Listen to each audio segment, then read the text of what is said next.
Bienvenidos al canal para Brahman. En esta oportunidad vamos a hablar sobre la función del autoconocimiento total en el proceso de la conciencia y cómo este autoconocimiento total, que realmente se llama realización del sí mismo, es la síntesis total que termina arrojando por la ventana todo el contenido de la conciencia, o sea, todas las experiencias, conocimientos y vivencias que fueron fundamentales para estructurar un conocimiento, luego el autoconocimiento termina descartándolas como falsas.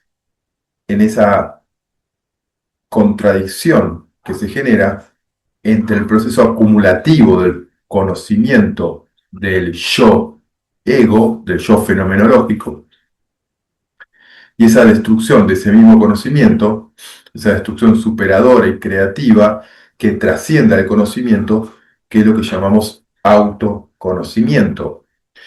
Y aquí vamos a distinguir bien claro la diferencia entre alguien que ha llegado al autoconocimiento y alguien que está en la etapa de conocimiento. Es muy importante remarcarlo dentro de lo que llamamos el buscador. Para el que está en la etapa de conocimiento, tenemos que tener en cuenta que su búsqueda está estructurada dentro de un yo que va a ir acumulando experiencias, ideas,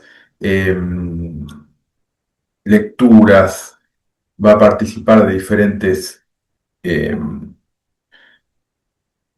eventos y va a estar generando búsquedas constantes, va a generar sobre todo una comparación, ¿no? El conocimiento siempre es por comparación y por progresismo, por evolución. Entonces,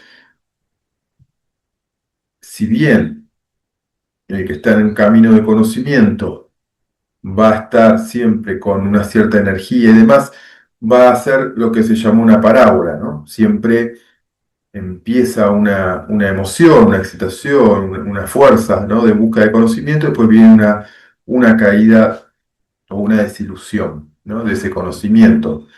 Podemos tomarlo en cualquier ámbito, ¿no? Científico, místico, filosófico.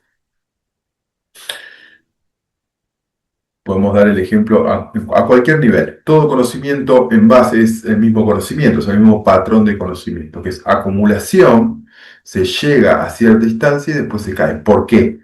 Porque el conocimiento explica muy bien la tradición Vedanta Advaita, es ilusorio. Realmente no existe como tal si no lo estoy pensando y no lo estoy sosteniendo. ¿Y cómo se sostiene el conocimiento? A través de una voluntad. Y la voluntad, a su vez, está unificada en qué? En el centro llamado ego, dentro del módulo del antakarana, que es el motor cognitivo con el cual podemos percibir la realidad. Entonces, este ego o ahankara es el que sostiene el proceso de conocimiento. Y como sostiene eso que conoce, tiene un conocedor, ¿no? Yo leí tal libro, yo conocí tal evento, yo tuve tal experiencia, yo viajé a tal lado. Está sostenido sobre un yo, sobre un ahankara. Y el ahankara es el límite mismo de ese conocimiento. Como para sostener ese conocimiento tiene que tener siempre una referencia y un marco conceptual de la Ahankara, ese conocimiento termina siendo limitado en sí mismo. ¿Por qué? Porque la voluntad, el esfuerzo, la visión, el enfoque y demás es siempre limitado. El yo, el Ahankara o el ego está siempre limitado ¿a qué? A su perspectiva limitada de tercera dimensión en el sentido material, cuarta dimensión en el sentido mental, pero siempre es un evento sesgado, es una visión. Y como toda visión, como es sostenida desde un observador construido conceptualmente por el mismo conocimiento, hace que la misma experiencia de conocimiento termine cayendo en la ilusión. No se puede sostener, porque aquel que la sostiene también es ilusorio, es falso. El ego, al ser falso, al ser conceptual, mantiene también una proyección conceptual, pero el mismo no se puede sostener como sustancia constante. Y como no se sostiene como sustancia constante, todo el conocimiento se derrumba. Y esa es la parábola que hace el conocimiento. Por lo tanto, no importa cuánto llegue a conocer o experimentar o a esforzarme, tarde o temprano caigo al punto cero del ego.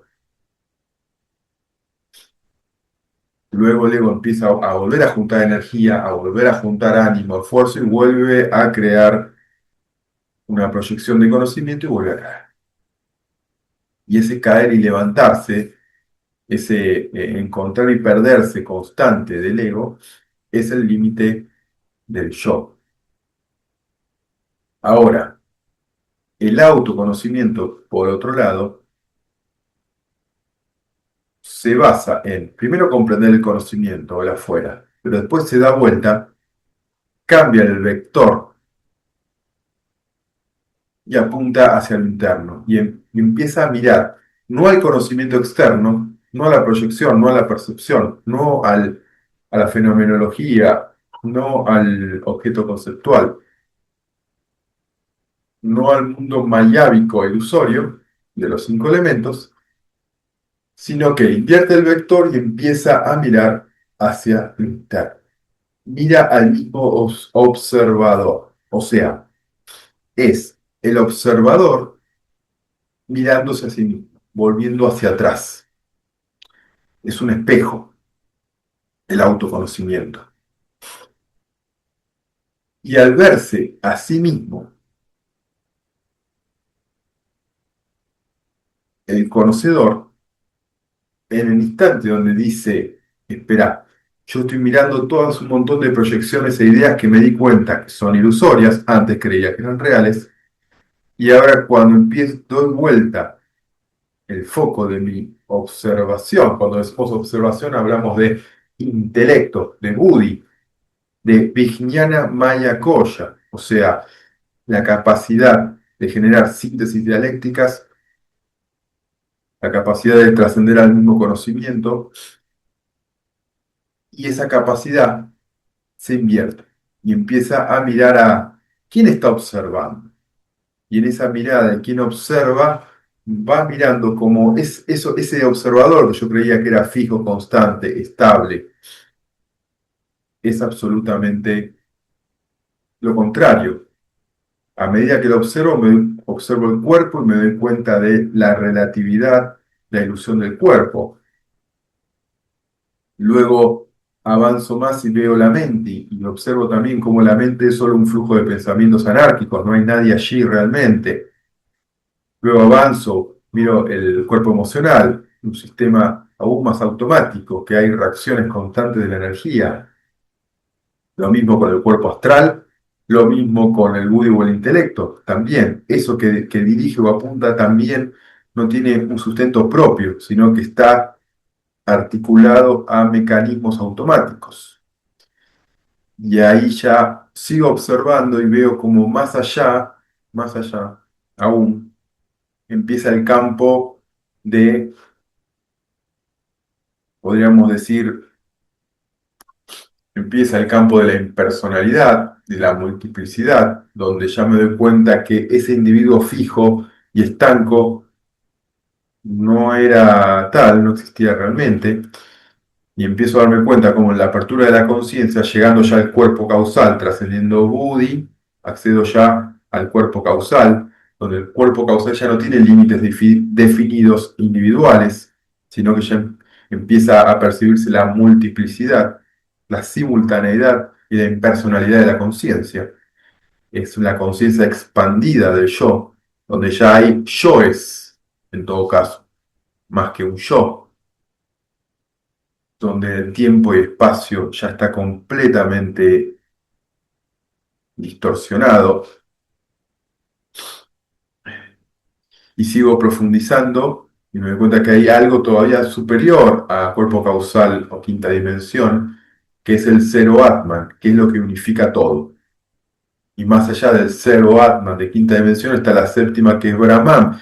Y sigo profundizando las capas. Y siempre hay algo más profundo, constante, y me doy cuenta que eso que yo creía que era el sujeto final, que era el cuerpo-mente, que era el yo egocéntrico, era solo el principio de todo mundo, del mundo interno, que posee internamente 7 dimensiones, cinco, cinco collas, 3 cuerpos, 25 tattvas, 3 estados de conciencia con un cuarto que unifica todo, llamado Turiyá. Y tenemos instancias personales, que son eh, cuerpo físico, cuerpo astral, instancias impersonales, que ya son cuerpo causal, una instancia ya de unificación total, el Atman, ¿no? De sexta dimensión, y una instancia de integración y retorno a proyectar la Maya otra vez, que es Brahman, la conciencia total.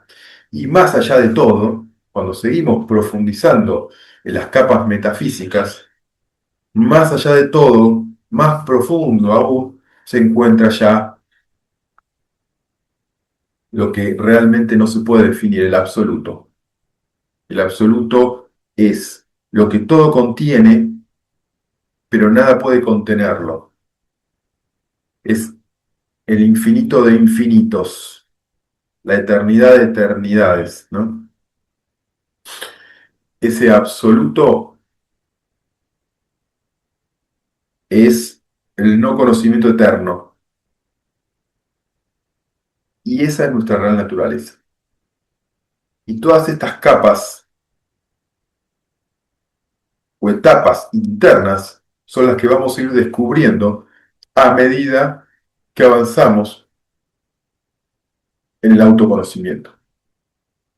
Primero son un concepto guiado por la tradición, por la enseñanza. Luego se vuelve una idea más constante, más fija. Luego se vuelve una emoción y luego se vuelve una experiencia vívida.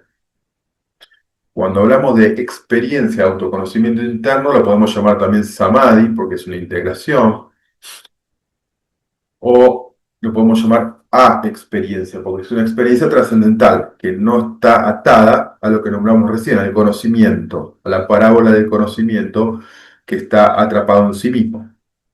Por eso, lo más importante es pasar de la etapa del conocimiento al autoconocimiento, o sea, de mirar al mundo externo como algo constante, a observar al mundo interno, a desafiar el yo y darnos cuenta cómo el infinito externo es solo una proyección y que el verdadero infinito es el interno, el verdadero infinito en el que podemos ingresar en el autoconocimiento es el infinito interno. Bien, con eso cerramos el video de las 2 etapas de conocimiento y autoconocimiento hasta llegar a nuestra verdadera absoluta, hasta nuestra realidad como absoluto para Brahma. Muchas gracias.